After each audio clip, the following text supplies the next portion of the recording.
Começa agora o programa TV Direitos Humanos. O TVDH é um projeto da Cátedra Unesco-Unicap de Direitos Humanos Dom Helder Câmara, produzido pelo projeto de extensão EduConDH, Escola de Educomunicação e Direitos Humanos da Unicap, numa parceria com a Cátedra Luiz Beltrão de Comunicação. Eu sou Andréa Trigueiro e comigo o cientista político e advogado Manuel Moraes, da Cátedra Dom Helder Câmara. Obrigada, Manuel, por hoje. Obrigado, André, por mais uma vez estarmos juntos em mais um tema importante sobre direitos humanos.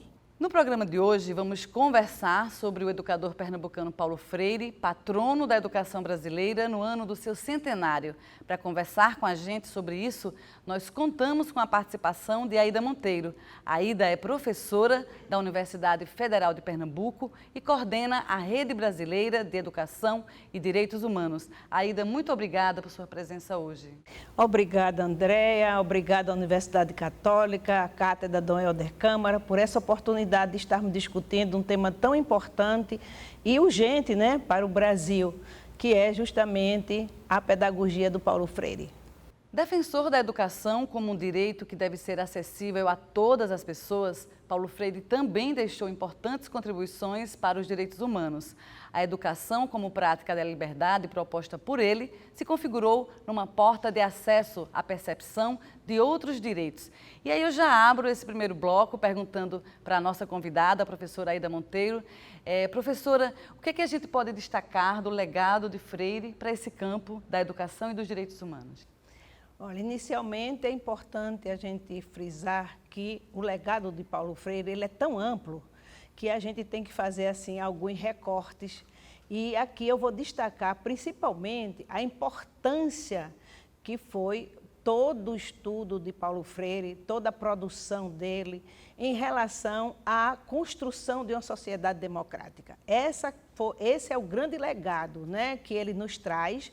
E por onde? Exatamente através da educação, porque a gente sabe que a educação é processo, um processo, inclusive, que pode mudar a vida das pessoas, e ele propõe uma pedagogia que exatamente possibilita as pessoas a serem mais autônomas em termos do seu pensamento crítico, de uma conscientização, de ser gente, de ser pessoa, de uma autonomia intelectual e autonomia também como ser social.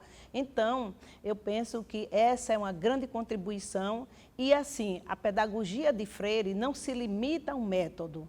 O método é uma das atividades que ficou muito conhecida por conta da grande contribuição que ele nos trouxe, da alfabetização de pessoas, jovens e adultos.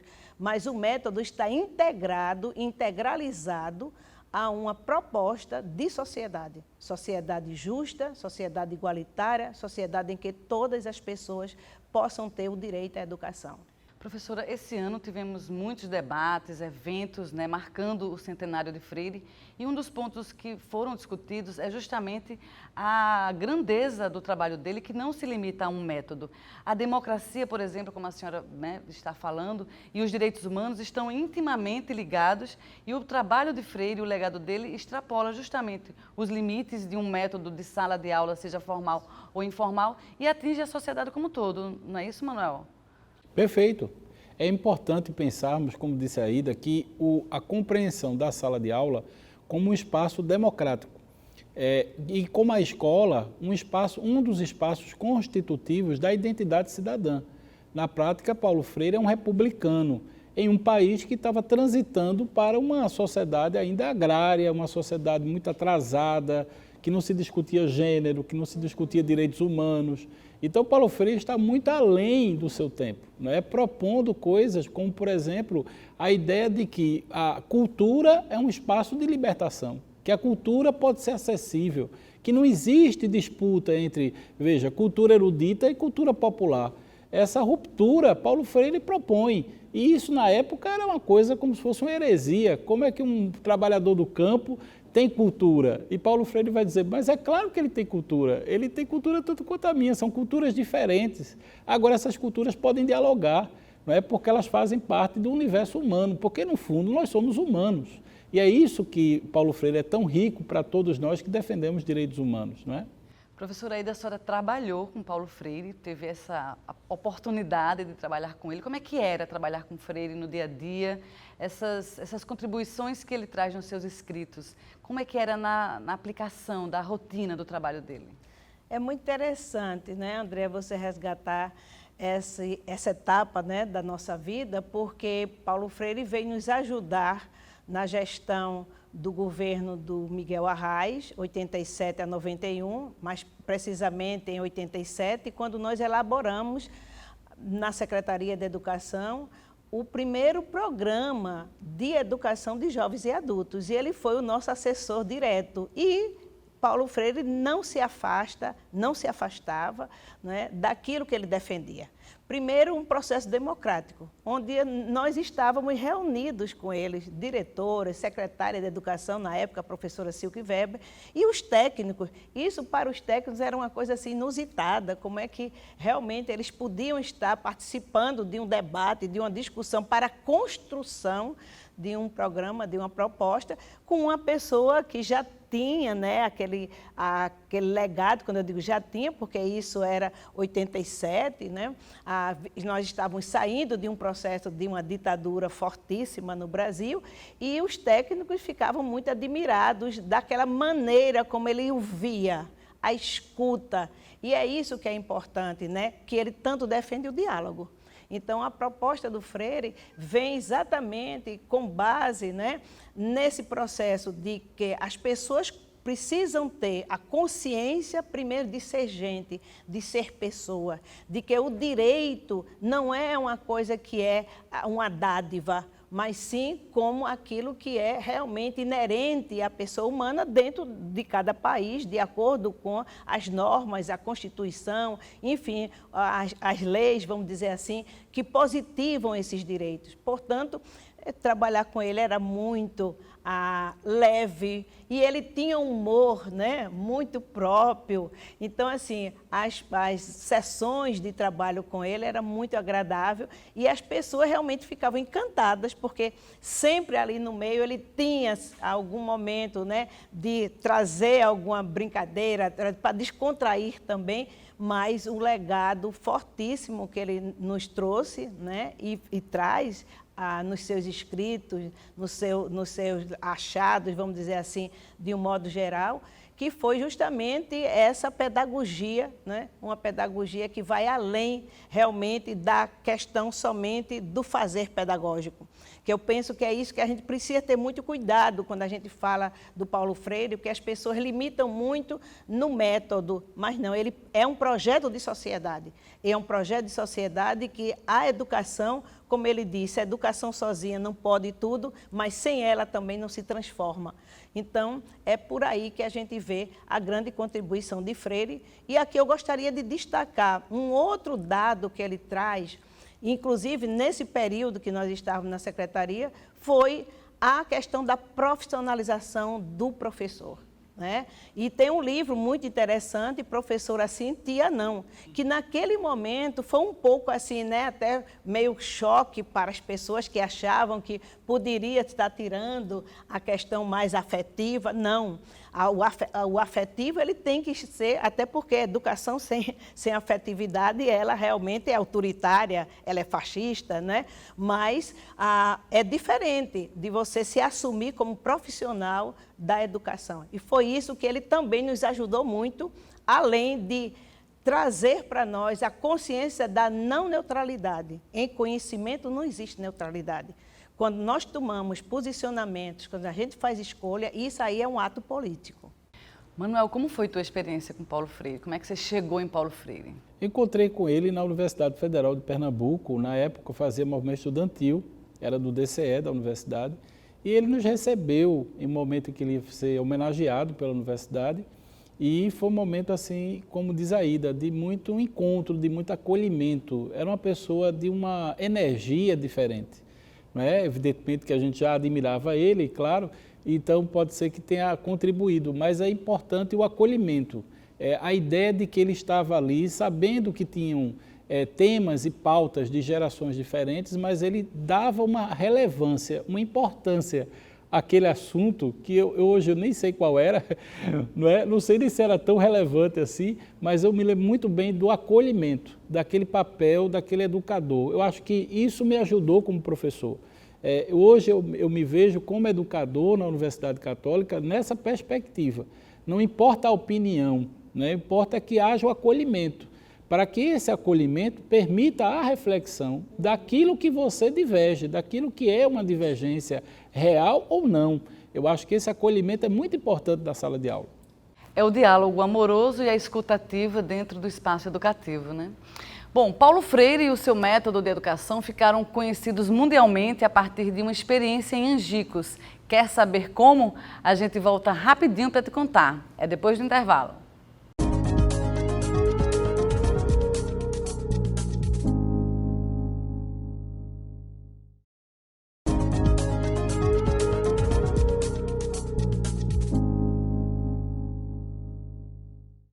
Estamos de volta com o segundo bloco do programa TV Direitos Humanos, o TVDH, que hoje recebe a professora Aida Monteiro e o advogado e cientista político Manuel Moraes. Em pauta, as contribuições de Paulo Freire para os direitos humanos e a educação. Muita gente torce o nariz para o trabalho de Paulo Freire. Seu método libertador não é consenso. Apontado como um comunista durante o período da ditadura brasileira, ele precisou sair do país. Tudo por causa do seu método de alfabetização de jovens e adultos. Quem traz os detalhes para a gente é a repórter Isadora Cavalcante. A gente puder fazer, no sentido de convocar os que vivem em torno da escola e dentro da escola, no sentido de participarem, de tomarem um pouco o destino da escola na mão também. Tudo que a gente puder fazer nesse sentido é pouco ainda, considerando o trabalho imenso que se põe diante de nós, que é o de assumir esse país democraticamente. Foi em 1963, no povoado do Rio Grande do Norte, mais precisamente em Angicos, que Paulo Freire fez o seu nome ficar marcado para sempre no Brasil e no mundo. Em apenas 40 horas, um grupo de professores liderados por Freire ensinaram 380 adultos a ler e a escrever.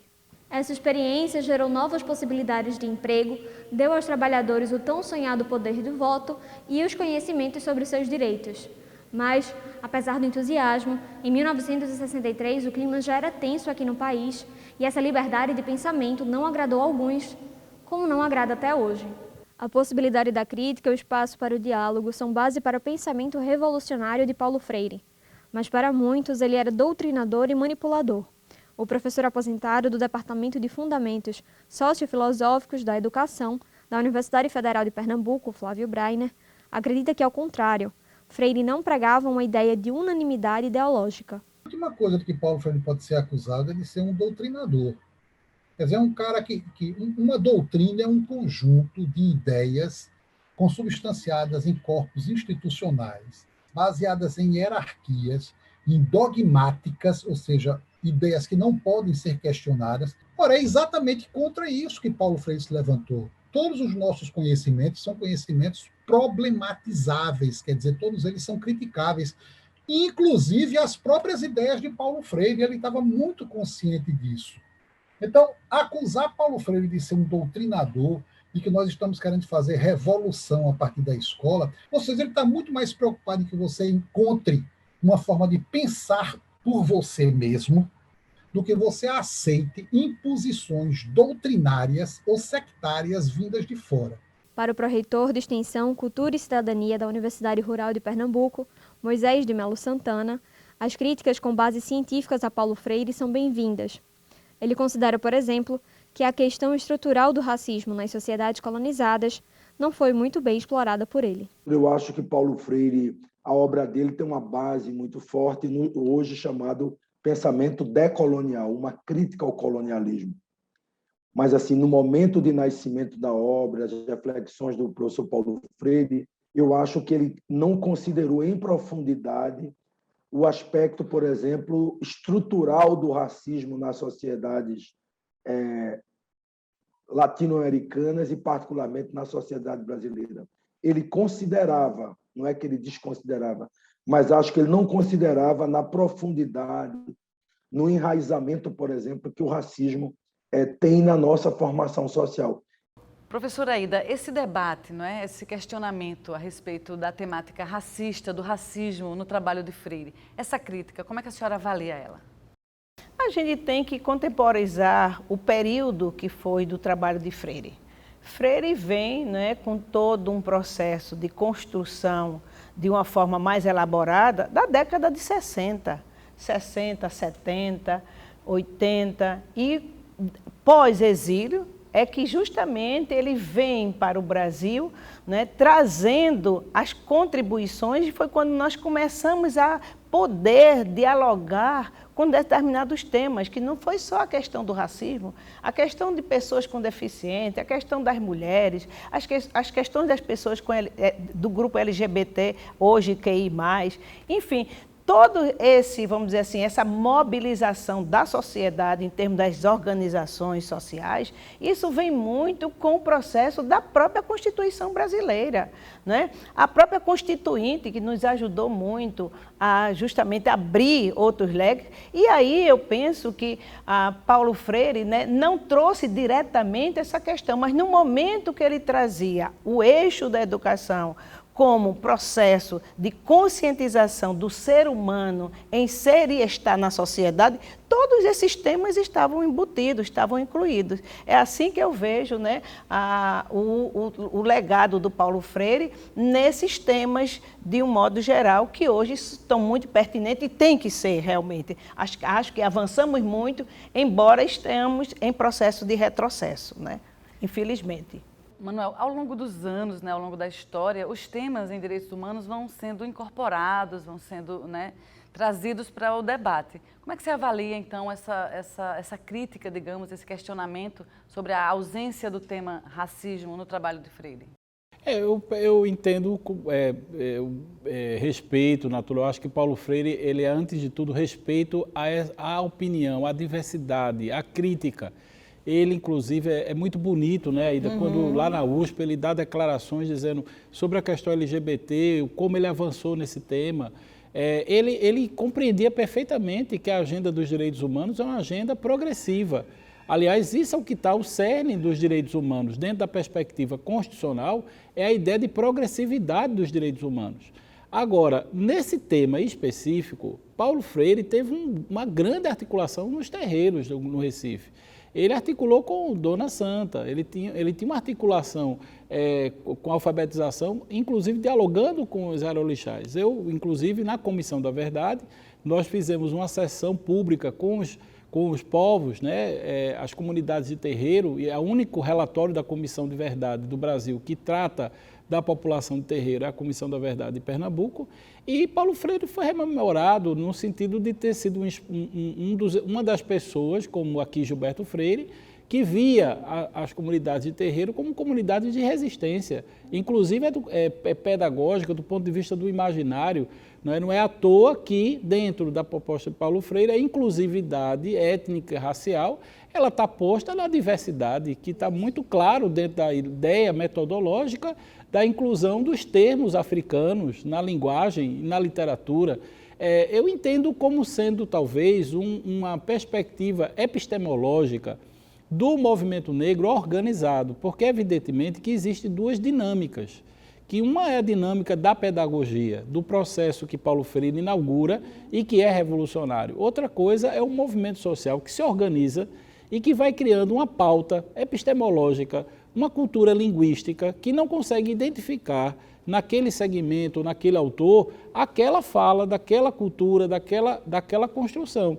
E, naturalmente, pode encontrar áreas cinzas, né? Áreas, olha, a professora Aida não tem um conhecimento sobre a questão do desenvolvimento da inteligência artificial, da literatura da professora Aida. Mas não era a pauta da professora Aida, nem era a preocupação da professora Aida, mas ela já chamava atenção sobre determinadas questões que você pode conectar com a questão da inteligência artificial. Eu, particularmente, vejo Paulo Freire como uma pessoa muito integrada com os movimentos sociais do Recife, não é? Principalmente nos governos arrais, que tinha no movimento de cultura popular, não é? A defesa, por exemplo, da cultura popular, que envolvia, no caso de Pernambuco, o maracatu, não é? Envolvia as manifestações digamos assim, afrodescendentes. Cultura popular, né? A cultura De um modo popular geral. que é exatamente, então assim, ele é revolucionário na inclusão dessa cultura. Então, Dona Santa é parte desse processo de integração e de alfabetização, quer dizer, não há como você pensar a alfabetização de jovens e adultos sem considerá-lo dentro de sua cultura e de sua raça e de sua identidade cultural. Isso para Paulo Freire é condição sine qua non. Agora, se isso quer dizer uma pauta do movimento negro, realmente talvez não seria Paulo Freire um militante do movimento negro organizado, não seria uma pessoa que estivesse alinhada a essa linguagem epistemológica. Nesse sentido, tem razão. Bom, mas será que o pernambucano conhece o educador mais ilustre da sua história? É o que a gente vai saber no quadro Fala Povo, no próximo bloco do TVDH.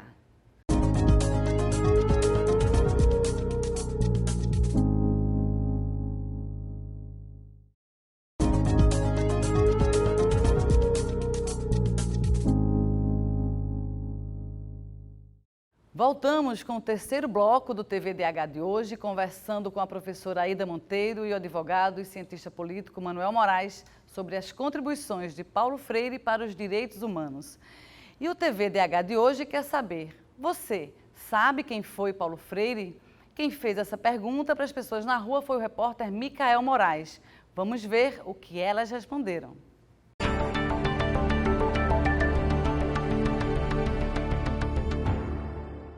Terceiro teórico mais citado em trabalhos científicos no mundo, ganhador de pelo menos 35 títulos de doutor honoris causa, autor de Pedagogia do Oprimido, Paulo Freire é considerado um dos pensadores mais notáveis da pedagogia mundial.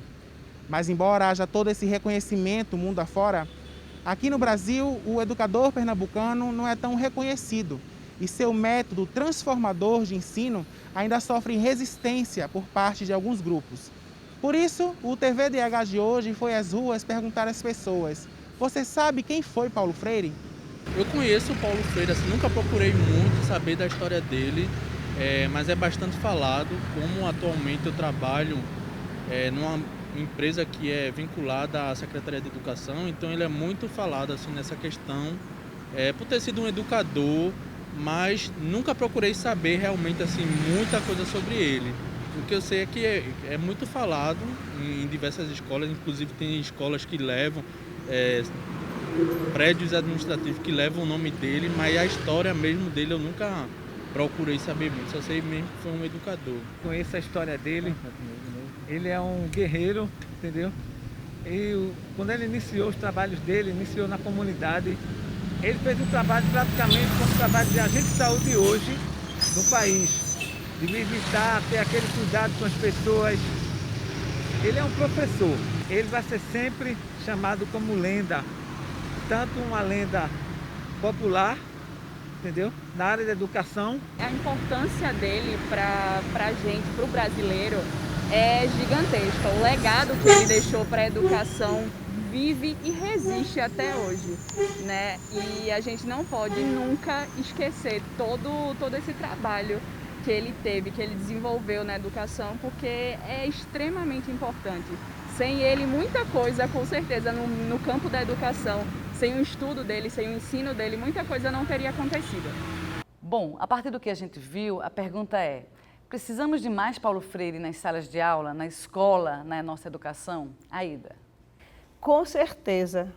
Paulo Freire, na educação, nas escolas, como nós já tínhamos comentado anteriormente, é um projeto de sociedade. E que sociedade nós queremos? Uma sociedade democrática extremamente fortalecida, que possibilite a construção da cidadania. E essa construção da cidadania foi o grande, vamos dizer assim, foco do trabalho que Paulo Freire nos trouxe. Porque no momento que ele colocava, primeiro, a educação como direito e não como dádiva.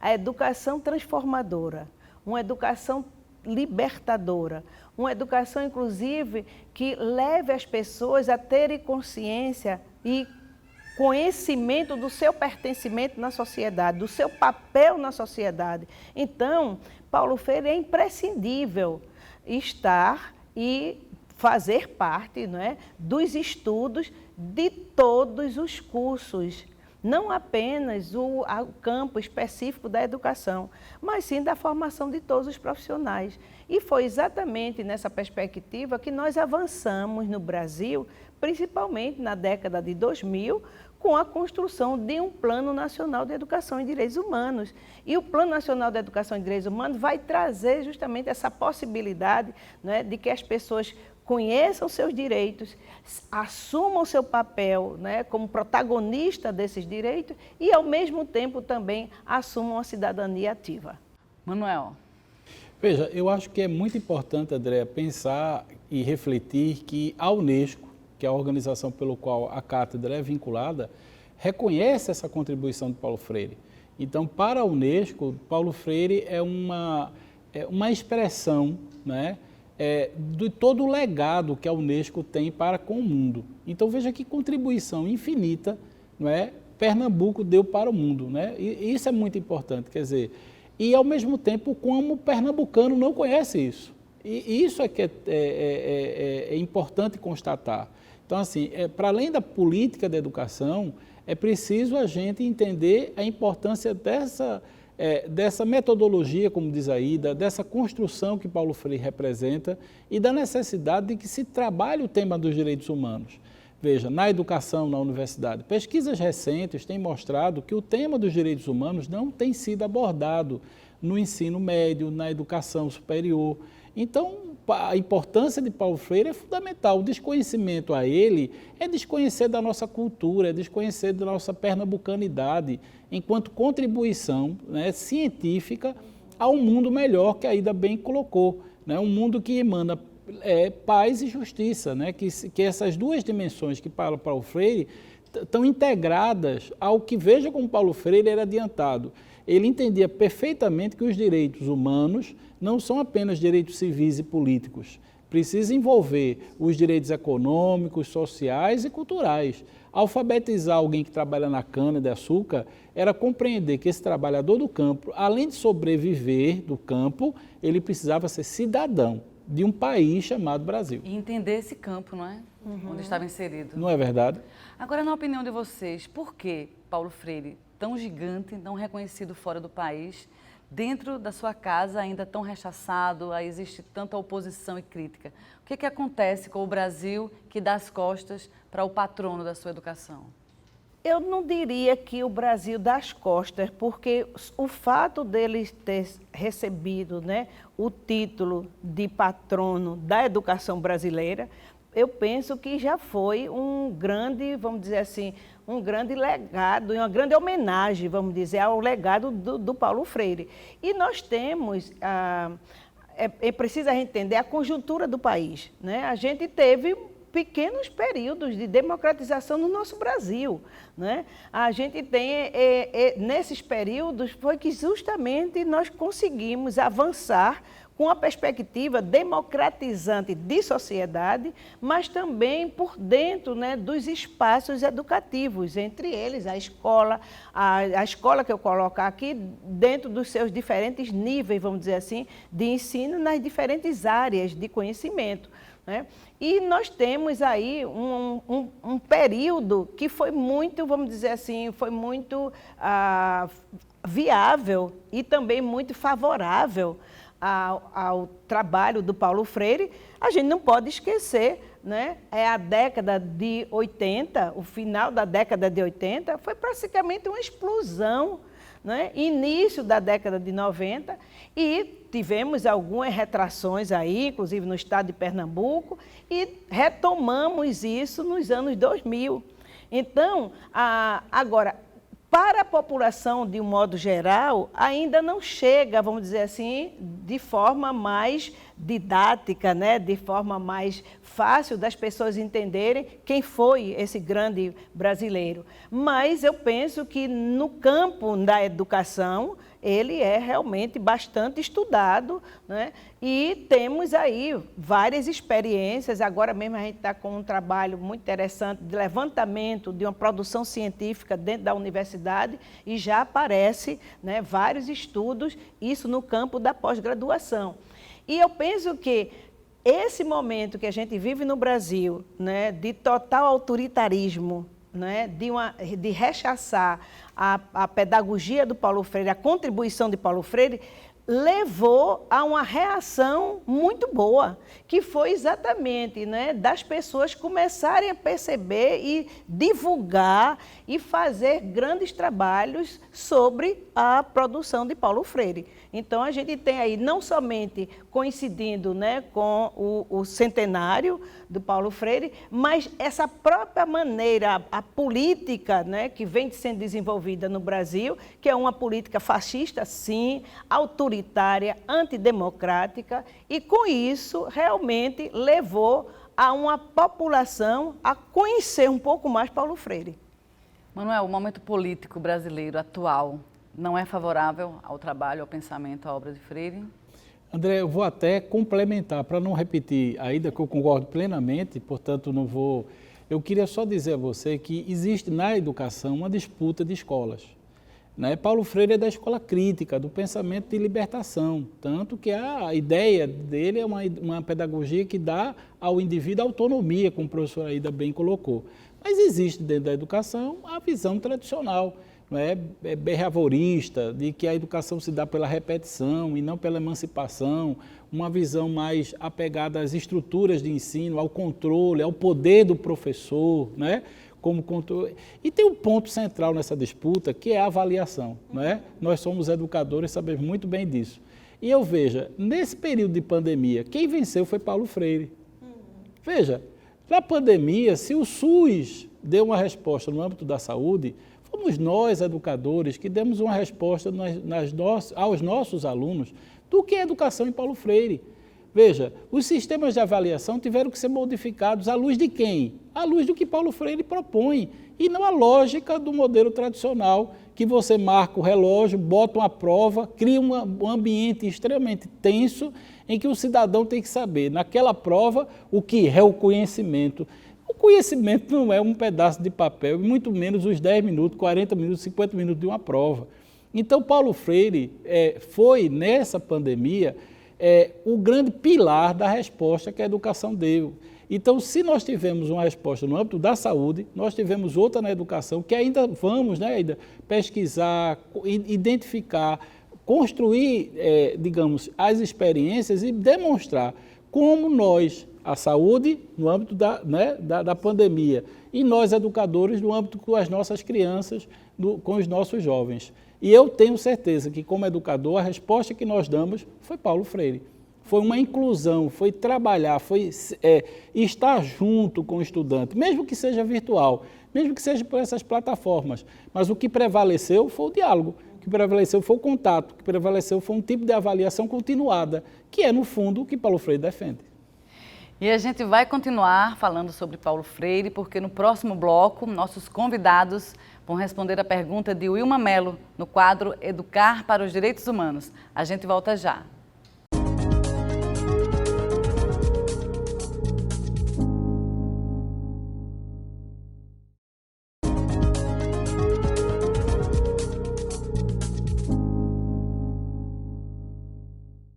Estamos de volta com o quarto bloco do TV Direitos Humanos, que discute o legado do educador pernambucano Paulo Freire para os direitos humanos. Agora, vamos saber o que a repórter Marília Mello trouxe de pergunta para os nossos convidados.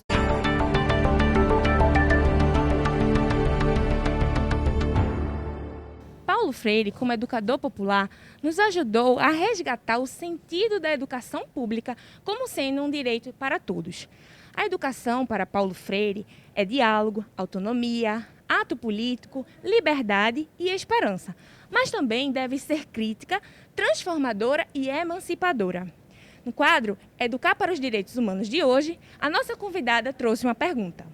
O patrono do Brasil, Paulo Freire, ele é considerado comunista.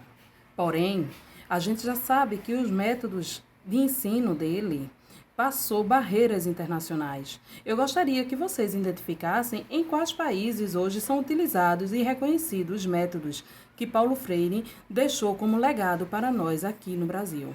Bom, professora Manuel, o que responder para Wilma Mello? Eu penso que Paulo Freire, ele foi muito homenageado no mundo. Por isso que a gente diz que ele é um cidadão brasileiro, mas ele é um cidadão do mundo. Não é por acaso que 35 universidades no Brasil e no exterior fizeram homenagem. Ele recebeu 29 títulos de doutor honoris causa. Então, não é qualquer brasileiro que consegue essa façanha, vamos dizer assim, né, de chegar a esse conjunto de homenagens. Portanto, eu penso que, em termos de vários países como, inclusive, como a Suíça, a Alemanha, a Inglaterra, né, Chile, Portugal, eu fiquei surpresa como os portugueses conhecem, trabalham, desenvolvem estudos sobre o Paulo Freire. E dentro do Brasil nós temos hoje várias cátedras, inclusive aqui em Pernambuco, nós temos na Universidade Federal de Pernambuco, além da Universidade Católica também, né, a Cátedra Paulo Freire, que inclusive com o Centro de Estudos Paulo Freire, então nós temos várias atividades já institucionalizadas nas universidades, não somente as universidades públicas, como as universidades privadas. Isso mostra, né, o grande legado que foi o que Paulo Freire nos trouxe, né, com toda, vamos dizer assim, com o acervo enorme de trabalho. E, inclusive, o livro Pedagogia da Autonomia, ele é extremamente trabalhado. Por exemplo, nós trabalhamos nos nossos cursos da especialização, da pós-graduação, da graduação, esse livro, principalmente, além dos outros, né, porque é um livro que ele trata muito da questão da formação de ser professor.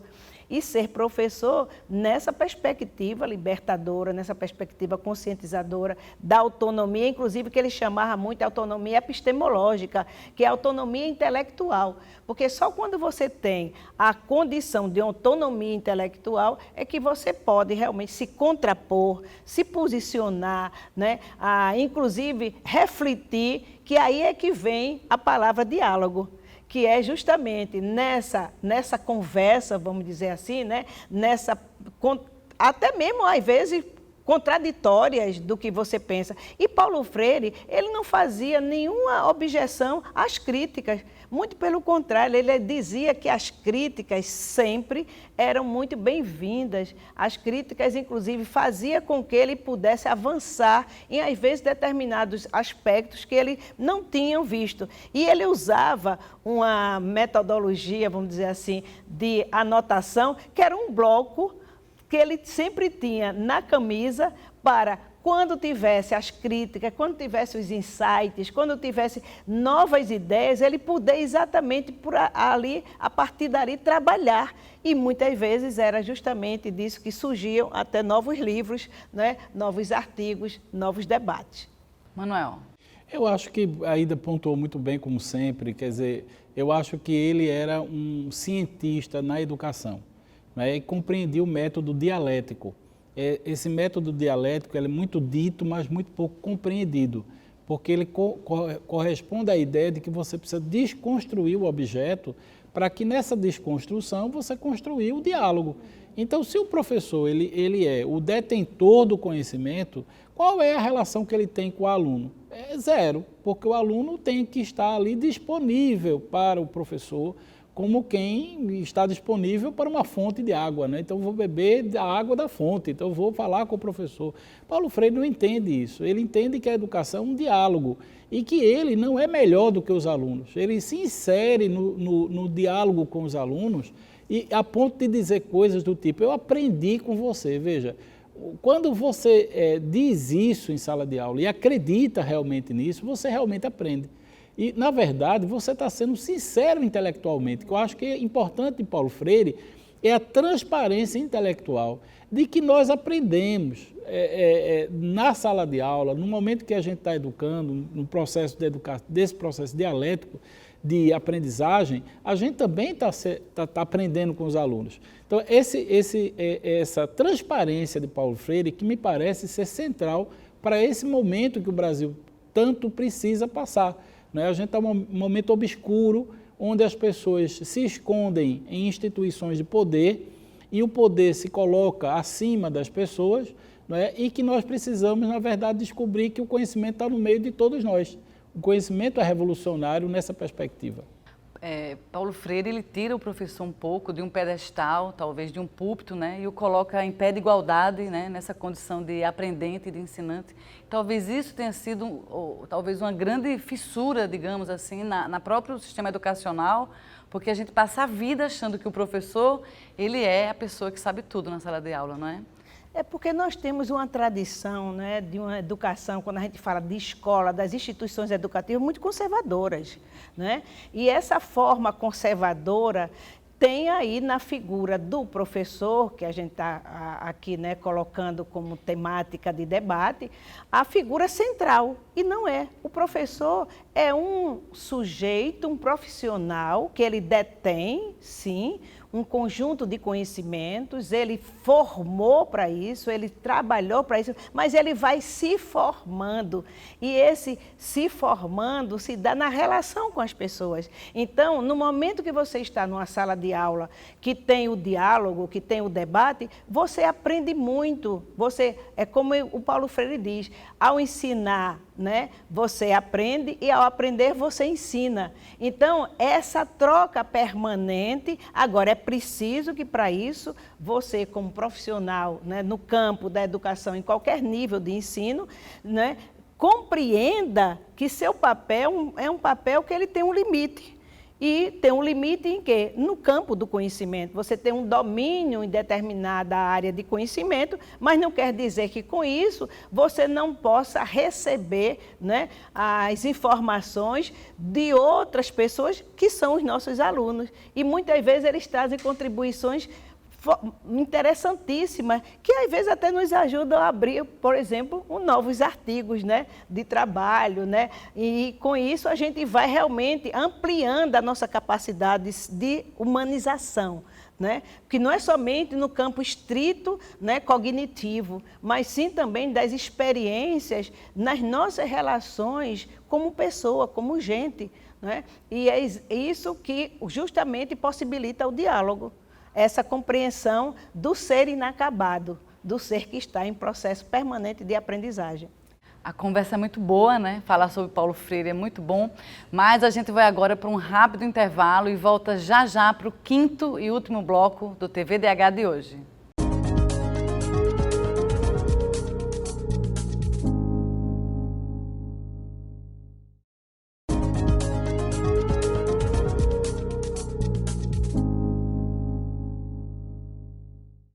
Bom, chegamos ao 5º e último bloco do programa TV Direitos Humanos de hoje, que recebe Aida Monteiro e Manuel Moraes para um diálogo amoroso sobre Paulo Freire.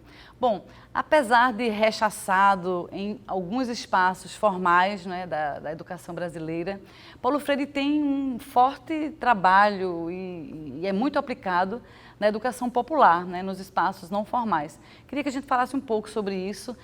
Enquanto o momento político talvez não seja muito favorável, Paulo Freire segue, né, permeando aí muitos espaços, não é, professora?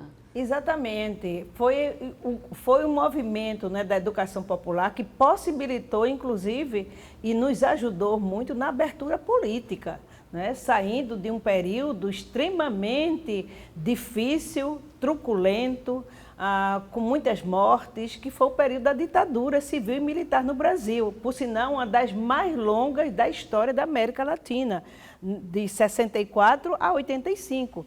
E exatamente a educação popular, ela vem com essa perspectiva de trazer a história do povo, a cultura do povo na interface, vamos dizer, no diálogo com o conhecimento científico. Essa que é a importância e que, normalmente, as instituições educativas não tinham essa preocupação. Então, essa entrada, vamos dizer, dos movimentos populares na educação veio justamente abrir as possibilidades, né, dessas interfaces e desses diálogos que são extremamente importantes para que exatamente a gente possa trazer um dos pilares da pedagogia do Paulo Freire, que é a inclusão. Não podemos pensar em uma educação democrática sem a perspectiva de uma inclusão e uma inclusão nos diversos campos, social, econômico, político, cultural e aí também nas especificidades das organizações sociais e também das condições das pessoas. Então, eu vejo assim que o legado de Paulo Freire, ele nos ajuda a perceber a importância de uma cultura que muitas vezes não era valorizada para trazer esse diálogo com o conhecimento científico. E, Manuel, quando a gente fala em inclusão, né, a gente está falando de direitos humanos, um pilar importante também. Paulo Freire, hoje, no direito, como é que a gente consegue enxergar, vê-lo em movimento? Fundamental, porque o direito é uma ciência em profunda transformação. Então, você imaginar, ensinar direito como você ensinava há 20 anos atrás é completamente incompatível, porque hoje você tem novas ferramentas, você tem outras metodologias, as chamadas metodologias ativas. Então, hoje mesmo na universidade, a partir da Escola de Ciências Jurídicas, nós estamos nos inserindo uma série de ferramentas que tem como base o pensamento crítico que se atualiza no âmbito jurídico, não é? Quer dizer, não há como você pensar a ciência do direito desacoplada do contexto da sociedade ou dos diversos ramos do conhecimento. Muito bom. A gente está indo para os minutos finais do programa e eu queria falar um pouco com vocês sobre a Rede Brasileira de Educação em Direitos Humanos. A professora Aida é a coordenadora dessa rede, Manuel Moraes integra a rede. Como é o trabalho dessa rede, qual o papel dela, qual a importância dela para a gente? Primeiro, eu acho que é importante a gente contextualizar um pouco, né, o que é a rede. A rede é uma organização não governamental, pluripartidária, onde justamente a gente procura, né, trazer colegas, pessoas de universidade, pessoas dos movimentos sociais e também instituições para que a gente possa trabalhar a educação numa perspectiva de defesa intransigente dos direitos humanos. E é nessa direção que a gente vem trabalhando já desde 95, até mais ou menos no início de 2000, quando o grupo foi para o Comitê Nacional de Educação em Direitos Humanos, e no comitê nós elaboramos o Plano Nacional de Educação em Direitos Humanos, também as diretrizes nacionais para a educação em direitos humanos em 2019, e o trabalho do comitê absorveu muito esse grupo, e com isso a gente não teve condições de avançar no trabalho da rede. E aí, o ano passado, diante da conjuntura, né, de recrudescimento, da retirada de direitos da maioria da população brasileira, de um regime que a gente está vivendo antidemocrático, autoritário, nós vimos que era importante trazer, né, retomar, que a gente chamou de reativação da Rede Brasileira de Educação em Direitos Humanos. Portanto, hoje nós já estamos, a rede ela tem uma comissão nacional, né, formada por pessoas de diversos campos, vamos dizer assim, de conhecimento, como também de atuação de trabalho. Temos as coordenações estaduais, em que o nosso querido, né, Manuel Moraes faz parte, aqui no estado de Pernambuco. Hoje já somos 500 pessoas, né, pessoas associadas individualmente e em torno de 70 instituições. Portanto, a gente até aproveita aqui para convidá-los e convidá-las, né, a fazer parte, a tecer uma rede que realmente tenha como eixo principal a defesa intransigente da democracia, da dignidade do ser humano e da defesa dos direitos de toda e qualquer pessoa. Bem, Manuel. A rede é uma expressão, digamos assim, de vida, né, que retomou um vínculo afetivo e efetivo de vários educadores no Brasil inteiro em plena pandemia. Eu lembro que o lançamento da rede foi numa live no dia 10 de dezembro do ano passado, onde estávamos todos angustiados, né, porque não sabíamos o que iria ocorrer. De fato, infelizmente, muita coisa ruim aconteceu, mas a rede foi uma das coisas boas que surgiu nesse processo de resistência, né? Eu acho que é de redes de resistência democrática, de uma resistência epistemológica, porque também a gente agora tem um enfrentamento epistemológico, não é, a ser feito. Então, a rede, eu acho que ela vem com muita força. E a cátedra, né, através da Unesco, a gente tem participado desde a sua fundação, através do convite da professora Aida, para participar e contribuir do que a gente acredita que ainda vai ser uma contribuição ainda maior porque agora é que vem as pesquisas, agora que vem as publicações, os seminários, os encontros, os eventos, que vão certamente demonstrar aquilo que eu disse. Se o SUS ajudou no âmbito da saúde, a rede vai contribuir no âmbito da educação. Termina aqui o TVDH de hoje. Agradecemos aos convidados. Aida Monteiro, muito obrigada. Obrigada a você, André, obrigada a esse trabalho que vocês vêm fazendo e que realmente, né, de uma grande importância, e a gente espera que ele continue com essa qualidade. Manuel Moraes, advogado e cientista político, coordenador da Cátedra Unesco-Unicap de Direitos Humanos do Helder Câmara. Manuel, muito obrigada. Eu que agradeço, André, por mais essa oportunidade. O TVDH é um projeto da Cátedra Unesco-Unicap de Direitos Humanos do Helder Câmara, produzido pelo projeto de extensão EducomDH, Escola de Educomunicação e Direitos Humanos da Unicap, numa parceria com a Cátedra Luiz Beltrão de Comunicação. Aproveita e já segue o @programatvdh.unicap. Até a próxima!